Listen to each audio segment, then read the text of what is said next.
الحمدللہ رب العالمین والصلاة والسلام علی اشرف الانبیاء والمرسلین وعلی آلہ واصحابہ ومن تبعہم بإحسان الی یوم الدین اما بعد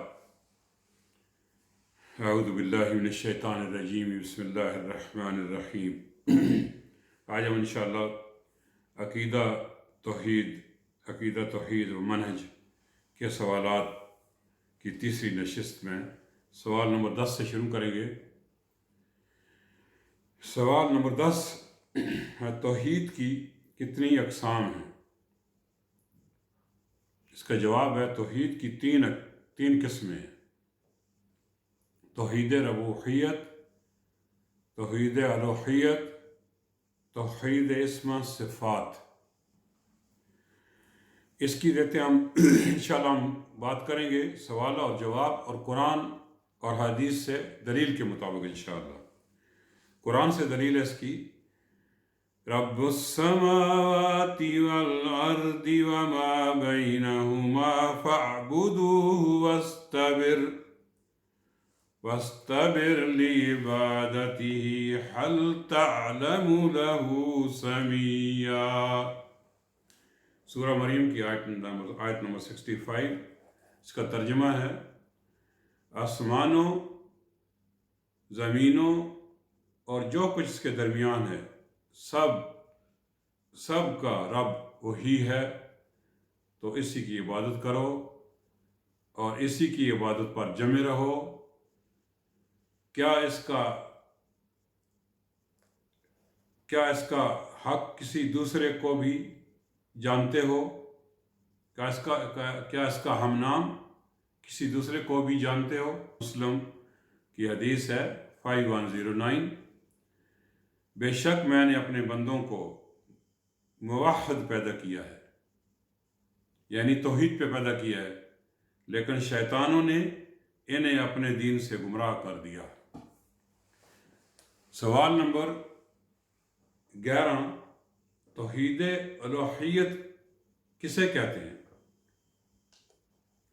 تمام ظاہری، باطنی، قولی، فعلی عبادت کا مستحق صرف اللہ کو ماننا، جیسے کہ دعا، نظر اور توکل وغیرہ۔ اس کی دلیل دیتے ہیں قرآن سے: وَاعْبُدُوا اللَّهَ وَلَا تُشْرِكُوا بِهِ شَيْئًا۔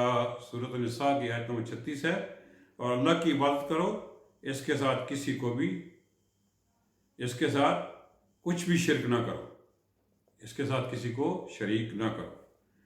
اس کی دلیل حدیث سے: فَلْيَكُنْ أَوَّلَ مَا تَدْعُوهُمْ إِلَىٰ أَن يُوَحِّدُوا اللَّهَ تعالیٰ۔ بخاری کی حدیث ہے، سب سے پہلے انہیں اس کی دعوت دینا کہ وہ اللہ کو ایک مانے، اور اس کا تعلق بندوں کے افعال سے ہے۔ سوال نمبر 12: توحید ربوبیت کسے کہتے ہیں؟ توحید ربوبیت کسے کہتے ہیں؟ خالق، مالک، رازق، مدبر، یعنی خلق، ملک، رزق، تدبر جیسے افعال اللہ کے لیے خاص قرار دینا تو توحید ربوبیت کہلاتی ہے، جس کا تعلق اللہ تعالیٰ کے افعال سے ہے۔ دلیل قرآن سے: قُلْ أَغَيْرَ اللَّهِ أَبْغِي رَبًّا وَهُوَ رَبُّ كُلِّ شَيْءٍ۔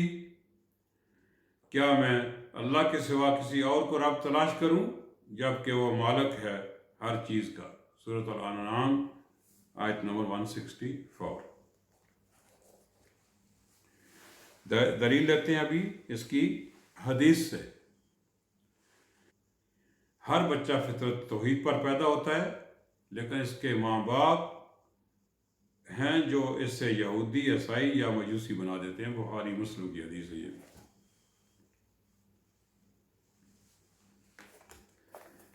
سوال نمبر 13: توحید اسماء و صفات سے کیا مراد ہے؟ قرآن و حدیث سے ثابت شدہ اسماء و صفات کو بغیر کسی انکار، تبدیلی، تشبیہ اور کیفیت کے ثابت کرنا۔ قرآن سے دلیل: لَيْسَ كَمِثْلِهِ شَيْءٌ وَهُوَ السَّمِيعُ الْبَصِيرُ۔ کائنات کی کوئی چیز اس کے مشابہ نہیں، وہ سب کچھ دیکھنے سننے والا ہے۔ سورہ شورى کی آیت نمبر 11۔ حدیث سے دلیل، يُنَزِّلُ اللَّهُ إِلَى السَّمَاءِ الدُّنْيَا كُلَّ لَيْلَةٍ۔ مسلم کی حدیث ہے، اللہ تعالیٰ ہر رات آسمان دنیا کی طرف اپنی شان کے مطابق نزول فرماتا ہے۔ سوال نمبر 14، اللہ تعالیٰ کے ہاں کون سا دین قابل قبول ہے؟ اللہ تعالیٰ کے ہاں پسندیدہ اور قابل قبول دین صرف اور صرف اسلام ہے، جس کے علاوہ کوئی دوسرا دین قابل قبول نہیں۔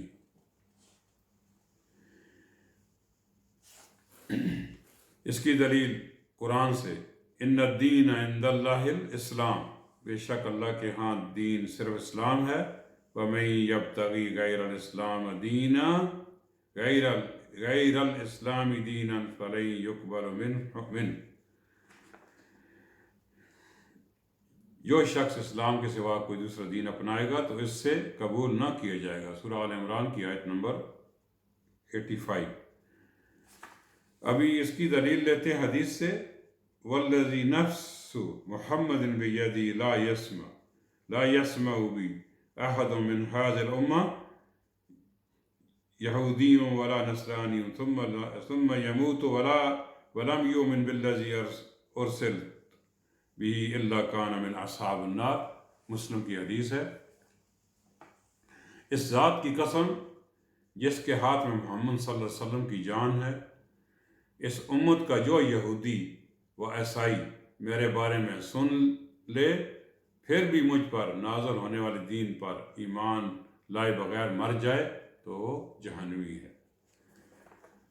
ابھی لیتے ہیں سوال نمبر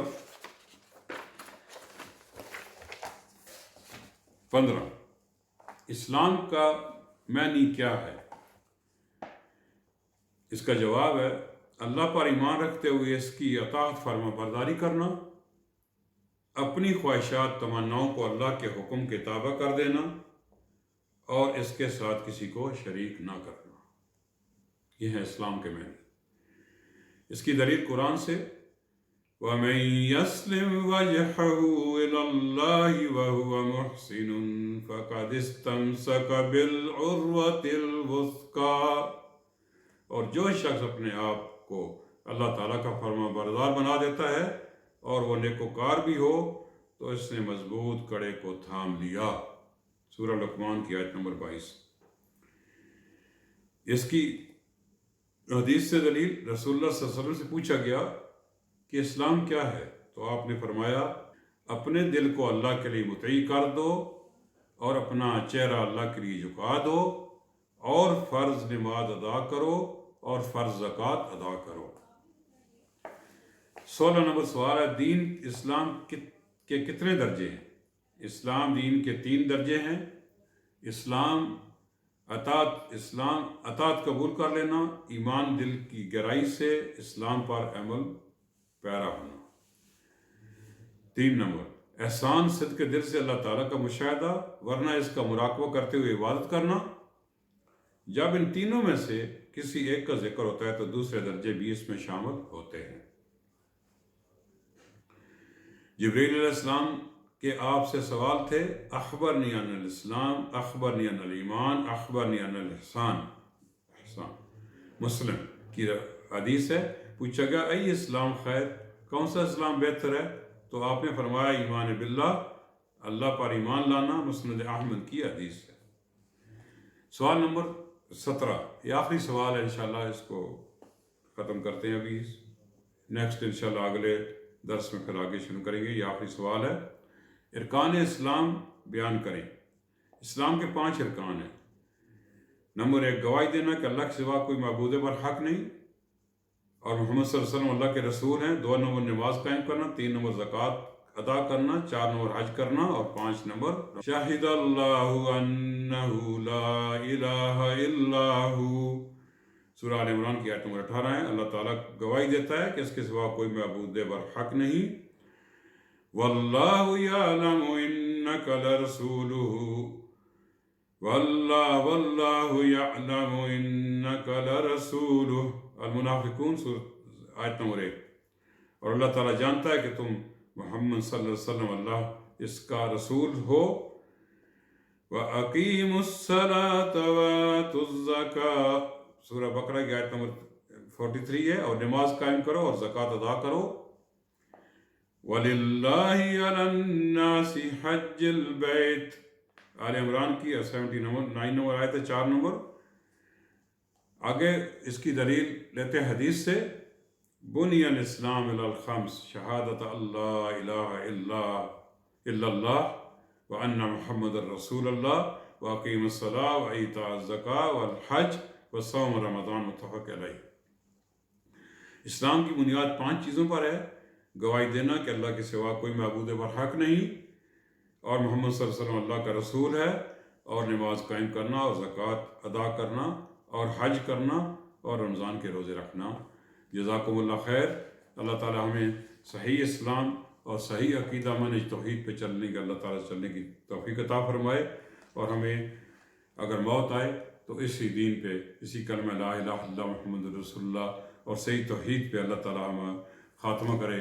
اور سب سے دعا، ہم اللہ سے دعا کرتے ہیں کہ اللہ تعالیٰ ہم سب کو دین حق بیان کرنے کی توفیق عطا فرمائے، اور جتنے بھائی سن رہے ہیں تو اللہ تعالیٰ ان کو اس کو سمجھنے کی اور اس پر غور کرنے کی بھی توفیق عطا فرمائے۔ جزاکم اللہ خیرا وبارک اللہ فیکم۔